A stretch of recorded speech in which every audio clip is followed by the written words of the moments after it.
IDPS moto atongi yango te. IDPS viva. Tolakisi ke tozali na makasi. IDPS viva. Bana ya IDPS bato bayaki kokuta bakadena o bakoti. Balobi ekoya ye. Voilà IDPS.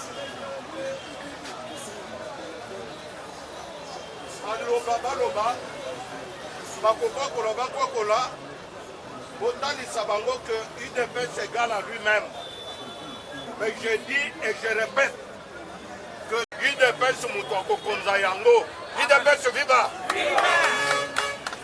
Ba traître bazali ebele na katia. Bazali ebele. C'est pourquoi makambo mususu na koka kokoloba yango na assemblée te. Biso toyaka pona mbongo te. Toyaka pona balakisa biso ke tozali te. Mais toyaki ko représenter IDPS. IDPS viva. Soki omoni mutu azo courir na nsima ya batu, biso tokuraka derrière l'IDPS. IDPS a prouvé bino que c'est le seul parti état chez nous. Nous avons un mot à dire. Que ce soit dans ces marchés, que ce soit partout où nous sommes. Nous allons pas dans l'IDPS, donc au Tikala, l'IDPS. IDPS viva. Nous allons dans Mingi à Koye Bisabinote, Botika Bolembu, Botika Kozonga Sima, Botika Kolobake Ote, Pisoto Zelaki Kasonga Zwa Te. Kasonga Kokiko Zwato, Kokiko Zwate, ce n'est pas la fin du monde, mais je vous promets que ce marché sera dirigé par un membre de l'IDPS. Ça tenait bon. C'est final. Nasengi, cellulaire Nyonso, Nassima, nous avons un point seulement à traiter pour que tout le monde moyen pour continuer à continuer à la bon, aux aliments, on a eu des pestes. On a eu des pestes, ces animaux.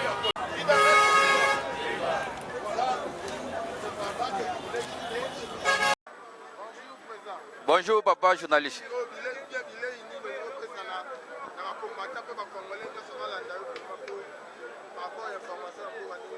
D'abord, nous se présenter d'abord comme on a Idriss Ngala Mouloumé. Alors, dans la quartier général, il y a marché à liberté. Le col à mon message, le col à mon message, chaque jeudi, nous allons réunir la bise à marché à liberté. Le loyo, et le koya malamu, on a retenu dans le loyo, et comme c'est une liberté totale dans la marché à liberté, IDPS est joué en plein dans la marché de la liberté. Quand la mokolo est jeudi, on met son union, c'est comme le lot, comme au monde à tous les vendeurs à marché à liberté, comme il coupe sa lito na malobaya na IDPS. Bon, le lot yo, tozali les ali mokolo moko et c'est un pont à biso à marché à liberté dans la actualité.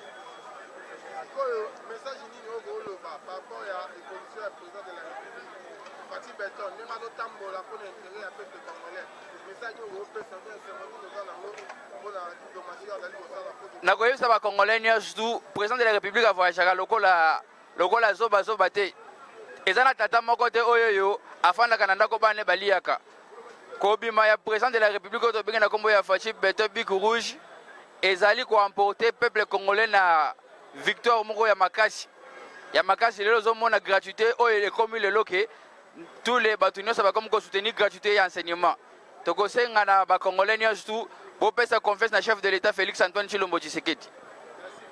Merci papa journaliste. Bonjour papa. Ambo. En tout cas, c'est excessivement lelo ezali jour ya section ya marché à liberté et sanganaka pona kozwa information ya parti pona baseli nyo surtout basanganaka pona kozwa fois parti ndenga okabula ba nini nyo surtout ya ba parti ndenge ezalaka lokola ndenge ezali tozana esonga makasi. En tout cas message nazo pesa pona ba combattant to bazolanda biso na ba membre nyo surtout o baza pona IDPS. En tout cas to fini chef de l'État pona vision na ye pona mboka na biso ezali malamu. Tala este na biso ndenge ezali tokoki kotika FARDC na biso te totia yepe na maboko ya Nzambe mwa cotisation na biso mwa contribution ekosala bien pona ko se soulager FARDC na biso pona ko bunda pona paix ekota na kati ya Congo. En tout cas na CPL. Merci na ko bandana c'est ko présenter Ouazali chargé mobilisation et Ligue des jeunes et IDPS Marché à Liberté. Nali secrétaire section et na compte section senior à Marché à Liberté. Nazali Lisusu président parlement debout Ouazali na marché c'est Komaf la voix du peuple. Et là qu'on a repéré ça qu'on a remarqué ça sur combo nangai combo nangai président Banvi Muntu victoire.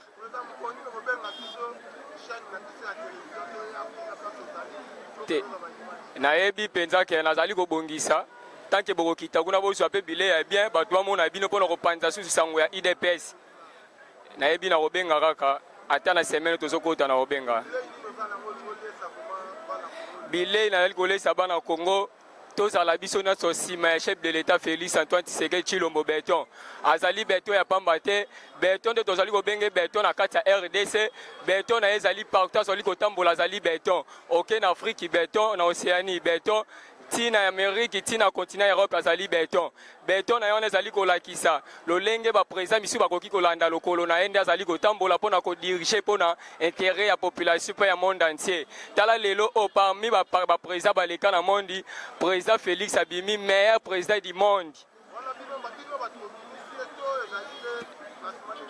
ezali classement ndenge bimeli population de mutu ala likolo yenda azali nyonso oyo nda fotaka population tant yemoka lobi ke azali meilleur président du monde ezali mtaka te bamoni na makambo nyonso azali koswala pe na volonté pe na combativité azali nango pe na mosala po na population na ye yango na bimi meilleur président du monde oyo aboya asali mokili na ye Fati Beton toujours en marche Fati Beton azali na souci surtout ya bacongolais pe Afrique mobimba azali kolobela kaka biso na RDC te mena Afrique mobimba tala ke bacamerounais balobaka yango bino bozwa na biso président na biso bozwa na gouvernement na ye mais bopesa biso ka Fati Beton lelo oyo congolais fo yeba yango Fati Beton aye pour intérêt na biso Fati Beton abundelaki état de droit pe justice lelo ozali komona bakulu na cravate bazali kokangama eza jeté makala lelo etoyebaki commune ya Selema toyebaki yango ezalaki commune bato bandaki kofinga yango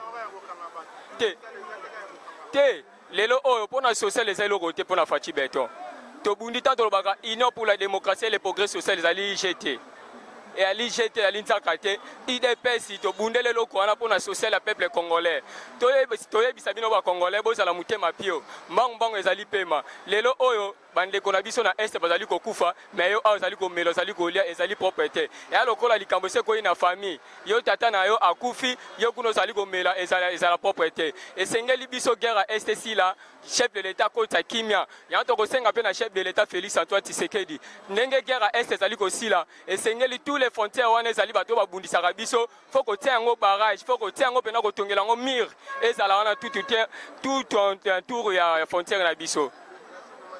Merci. Nazopesa bandeko nyonso ya Bolobo TV o bazolanda nga na mama oyo nazali nazose présenter liboso na komona ngai bakani munzenza una gari nazose présenter ta que trésorier ya Ligue des jeunes marché de la liberté sika président kasa o kama biso te président ya section marché de la liberté pe président nga Benjamin o azali président Ligue des jeunes et na pesa moi mkie pona ba congolais ba ete banda Congo banda pe Congo zokende to leka ba président malgré tout mona ba kasavu to ba histoire mais siko na webisa que to président oyo nzambe apona ye moko parce que soko tali ba initiative nyonso do pesa zo réussir na comme mabio na état de siège oyo sala makuna na niveau ya bandeko na biso Ituri pe ya non Sud Kivu bon moi de réussite eza malamu pe basoda na biso longonya makasi na musabo yo sala bolingane mboka parce que Congo za mboka na biso to photo lingango soto lingango to na moto moko te ya ko tongela biso Congo tozo makanisa malamu idée ya Congo pe idée mo konza mboka za nango pona ko avancer Congo na biso to na pays musu to na Congo ya on pe na wa lancer mi na peuple Congo pe to zi président oyo nzambe moko apona eza mokitene de nzambe moko apona tindela biso Fati Beton beton pe ya pamba te beton électrique oyo ko ya te yango na webisa bien to ba ka belo nzamba revela biso pona mutu wana mais ta vraiment kolobela ngo te mais boye ba que tozo président oyo nzambe mokoma apona ke ata président na Congo soit ya nzambe babeta ngo mopanzi te omona mutu mususu aza populaire mais ana boule moko te ana initiative moko te mais za mutu mususu aza impopulaire ana initiative ebele pona ko avancer mbo to mona wa Congo to akase ki soki ndenge nini mais Fachi Beto azalika oyo nzambe aponaki ata batrikaka ata basala n'importe quoi balobaki nyonso wana oyo basalaki mais eloko na koyebisa bino kaka peuple congolais mpe peuple ya IDPS tosoutenir papa oyo tosoutenir makasi mpe na kolinga ete nayebisa bino boye selo bible eyebisi biso ke toute autorité vient de Dieu ntango ozorespecte moto nzambe atindi yeba ete ozopambwama mais ntango ozoleka na media kofingaka moto nzambe atindi oza maudit spirituellement mpe physiquement do yo okozala mutu oyo vi na yo koavance te mpo moto nzambe atindi esengeli torespecte ye mpe tosoutenir vision aza nango nde kozala makasi na biso ya congolais na soki wana nzambe apambola kongo mpe mokonzi ya mboka na libota na ye ya nzoto mpe ya molimo.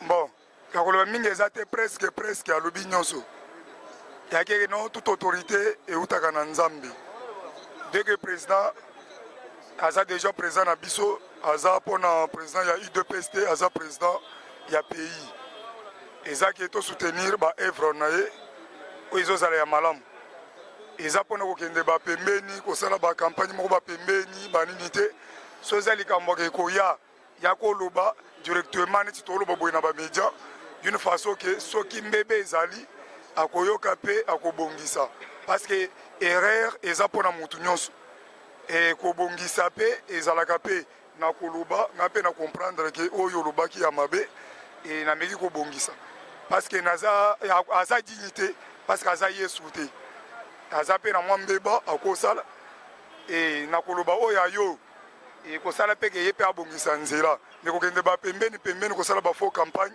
nde ezozala ya mabe yango wana biso en tant que te peuple congolais na ndenge ya kete chef de l'état atandi maboko alobi kete bino nyonso boya tosangana biso nyonso boya tosangana tosunga mboka yo olobi kete na boyi oya kosangana te siko lelo ozoya na makambo kosenga chef de l'état ya kete na fongoli maboko mpona kosolola nini lokola ngai chef de l'état bamakambo wana toza na temps wana te tokomi na temps ya kokende na makambo mosusu oyo azalaki na temps ya koya union sacré esalamaki déjà mosala ebandi toza na temps ya kozonga nsima te déjà le train est en marche. Merci. Biso matondo mingi mpona koya komona biso awa na UDPS section marché de la liberté.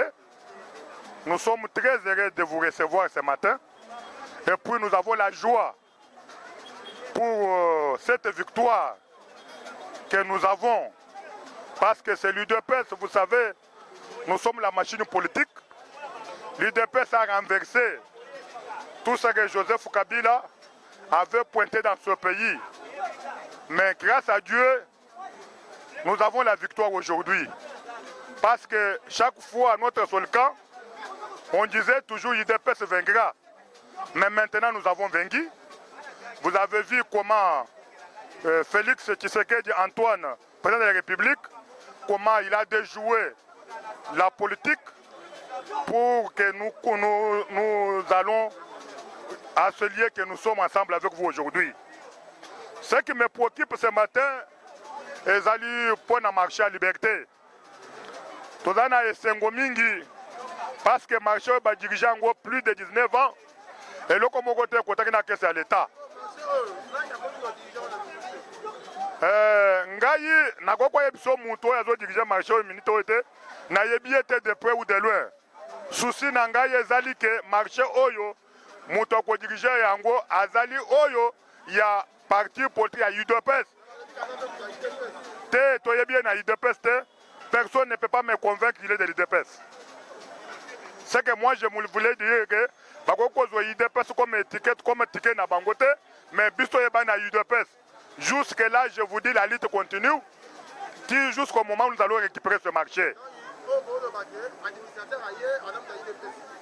Bisto yeba na UDPS ya wap. Az l'identifier. Az l'identifier. Bon vérifier l'information, nga na zango sécurité. Ah, azali na yoki aza muto ABG mais tout ça. Non, ouais, moi, oui, je ne sais pas. Reste à vérifier, monsieur le journaliste. C'est que moi, je crois que nous devons féliciter le chef de l'État, le président de la République, parce qu'il est les 40 de bon fonctionnement. Et puis, toute la lutte qu'il est en train de mener pour le Congo, nous sommes derrière lui pour le soutenir à 100%. En tout cas, nous disons échec à tous les ennemis, à tous les sorciers du Congo qui devraient se mettre debout pour faire le mécanisme de nous bloquer. Je dis qu'ils sont en échec. Je vous remercie. Merci, messieurs les journalistes. Ngai naza combatante. Mais na fonction na parti na biso ya IDPS naza secrétaire adjoint. Nga nazo féliciter mokonzi ya mboka pona likambo esalami côté est ya volcan. Tomoni ba photo ba image o balakisi biso l'air moto na bango babando landango en direct par télévision. L'air volcan et panzani moto bando bima. Balakisi présidence na biso o bazaki na ye balakisi son excellence afukami akomo bondela azo bondela le ko bondela na ye bayoki ka sangmbula e bando beta côté sika volcan e bimisaki moto e bando diminuer ah tozo sepela mingi po nzambe asala biso ba congolais atindeli biso président ayebi ko bondela tozaki tovandi mabata ebele bangonge ebele to bando zaka ba président bao balingi ko sacrifier batu makila batu ba konsezo tambola kana makila pour le moment tozo sepela makasi nzamba pesi biso président na biso azo bondela aza na souci à peuple na ye yango na nazo senga na ba peuple congolais to soutenir mokonzi na biso aza mwana mboka aza na bolingo ya biso yango na ngape na zaki nango. Bonjour président. Bonjour ndeko. Merci mwana mboka. Pona kozongela nga na kati ya masolo parce que yo oza mwana base olingaka kopartage normalement 100% na base eza esengo makasi natondi yo mpona kozonga lisusu. Motuna yango ezali boye ndeko Fayulu Madidi président Eli ndenge mibengaka aboyaki kosangana na président Félix mais lelo akoki kosenga dialogue bafanda sikine mitano okoloba nini mpona motuna wana. Nazali koseka mpe koapprécie mingi ndeko mwana mboka Félix Tshisekedi parce que jusqu'alors bato bayebaki te ke no aza écre Afrique bakomi comprendre sikoyo nzambe ye moko moto apesaki kombo wana ke peuple congolais tobenga Faci Beto ke écre d'Afrique. Pourquoi? C'était le président oyo aza na motema ya bomoko. Monsieur Félix Tshisekedi Tshilombo Mukwantombolo alobaki ke non orie ke totonga mboka na bakombo kombo ekosimba te. Akonvokaki eloko oyo ebengami union sacrée. Union sacrée, c'est-à-dire quoi?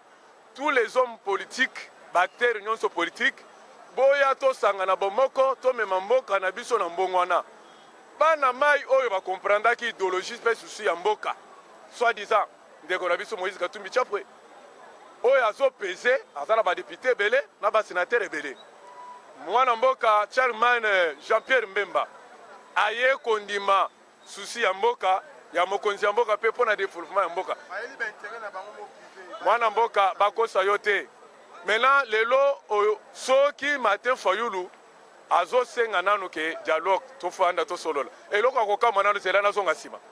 Martin Fayulu aye awa alobi mboka ya Congo eza na crise.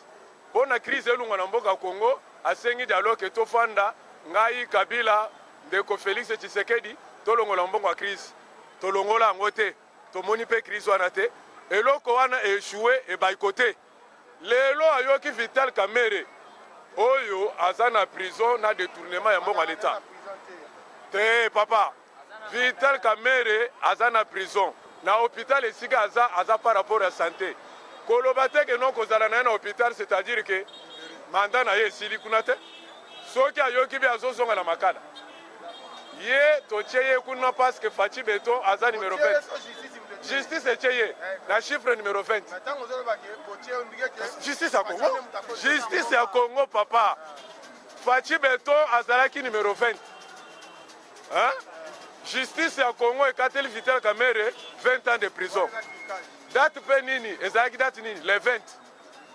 ozosangisa yango 2021 2020 ozoyoka nazozonga na makambo fayulu fayulu c'était extro mpo nini abengi extro carrière politique na ye esili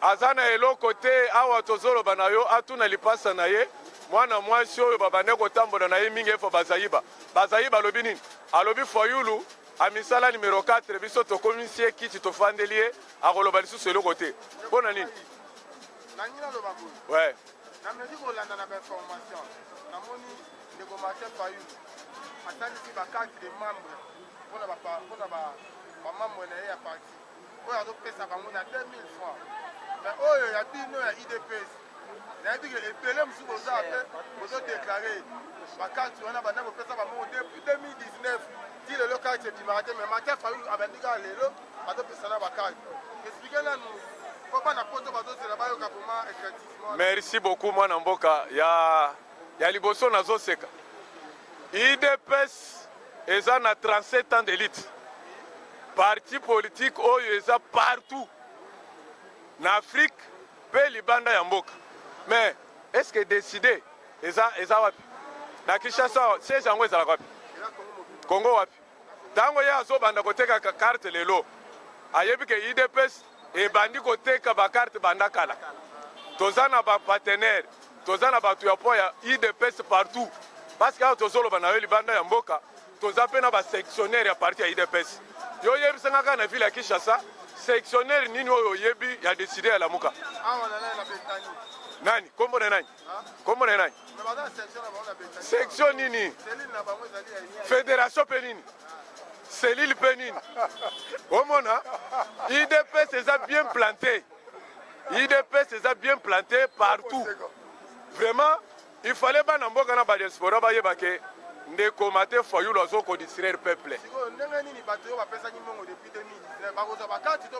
bakozwa bakarte na bango parti idps eza parti oyo eza bien placé problème na biso ya parti ezalaki boye par rapport na makambo tozalaki nango ya mboka na makambo oyo ya génération nano ya mboka bakonzi na biso ya parti bakalaki nano ke non totika makambo ya bakarte mais kala mingi te dossier ezofongama mpo bandeko nyonso basi bapesa bambongo na bango ya bakarte baza na baresi bakozwa karte na biso eza biométrique te wana ya bandundu wana ya bandundu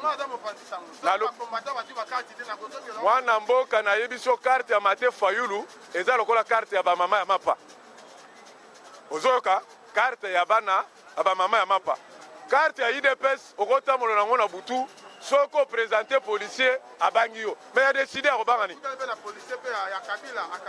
azobanga parce que renya kabila eseke mai kabila aza te ngai moko mwana mboka ndenge ozomona nga boye naza na 3 carte ngai natambolaka nango na na carte na nga oyo ya biso ebengami carte de l'électeur naza na carte ya parti ya idps naza na carte te ya décidé nini ngai nayeba décidé oria koloba décidé loba ata Moïse Katumbi Jean-Pierre Mbemba bakte papa oyokaki te Francis Kalomba olobi ke bato oyo basalaki ke mate fayulu asala eza Moïse Katumbi na Jean-Pierre Mbemba yo yebisanga lelo eske mwana mboka mate fayulu akoki kosangisa bato 2000 personnes lisusu lokola ntango bazalaki na Moïse Katumbi eloko te aeshuaki asali marshe awo bayibi ecombo azolela akei kofunda général Kasongo eske akenda kofunda ye na justice nini ye alobi ke na mboka oyo justice eza te omoni ke mwana mboka ere moko na comprendre ndenge mwana mboka oyo nani papa na biso oyo bakongo nani mwana ntieme alobaki bomema mate fayulu na hôpital na ye mpepe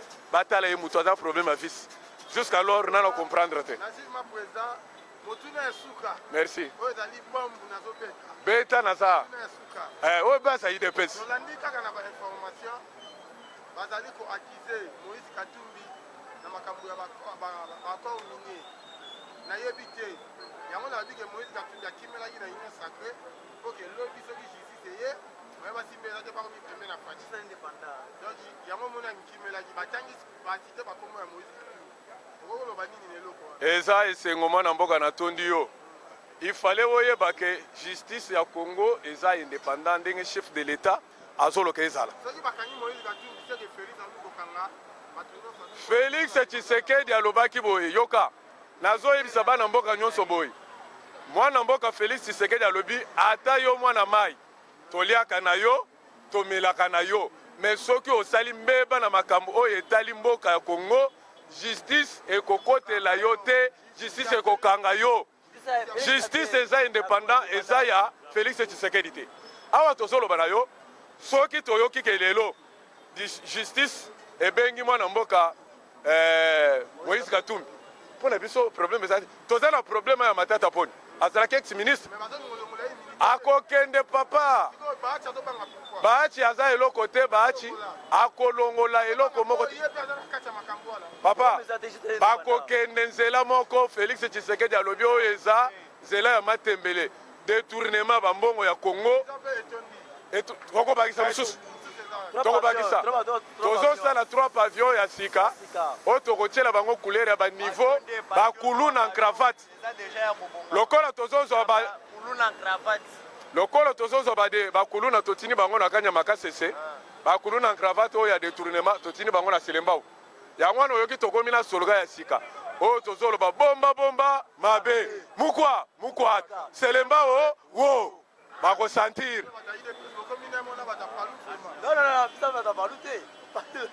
vraiment eza mpona kotalisaka peuple baza éveillé biso nyonso toza nanu nsima faci beto mukwa ntombolo mais eloko moko nazoyebisa badiaspora na mita oyo toza concentré mpona bandeko na biso kuna na Sud Kivu Nord Kivu kuna oyo tremblement iningisi mabele makasi gouvernement central nyonso esimplike nanu kuna nde makambo oyo eza gouvernement na biso asimplike nanu mpona bandeko na biso este mpona kimia ekota kuna peuple bazala bien merci mwana mboka natondi yo